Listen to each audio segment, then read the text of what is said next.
Monsieur le maire, c'est aujourd'hui la dernière cérémonie de la Sainte-Barbe de votre mandature. Vous aviez souhaité avec la municipalité l'instaurer dès 2014. En quoi a-t-elle été importante pour vous et quelle est la symbolique ici à Étanges-Grande? Promesse tenue pour Sainte-Barbe, pour les mineurs, pour la ville d'Étanges, pour l'histoire. Dans la grande tradition de nos différentes cérémonies des saints, Sainte-Barbe a de l'importance, en même temps que Saint-Nicolas. Et je le dois à Philippe Stakowski qui a beaucoup également travaillé pour préserver l'histoire des mineurs. Et c'est une fierté d'avoir accompli cette promesse.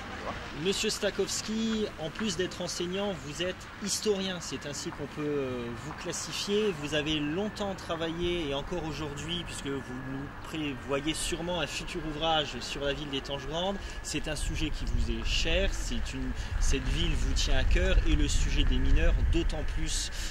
Quel a été pour vous ce sentiment de voir cette cérémonie de la Sainte-Barbe initiée à Étanges-Grande tout au long de ce mandat? C'est déjà avec un sentiment de mélancolie parce qu'on se trouve dans le cœur historique des cités ouvrières où on a partagé de bons et de moins bons moments en tant que fils de mineur.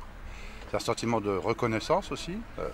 Je le dis d'autant plus que j'ai exercé quelques fonctions électives dans cette localité sans pouvoir instaurer ce genre de commémoration et j'en suis très reconnaissant envers la municipalité qui est ici représentée par son maire, M. Roland Balcerzak, qui a tenu ses engagements et qui a donné une dimension tout à fait historique et émouvante à cette commémoration qui s'est répétée tout au long du mandat à l'occasion de la fête de Sainte-Barbe.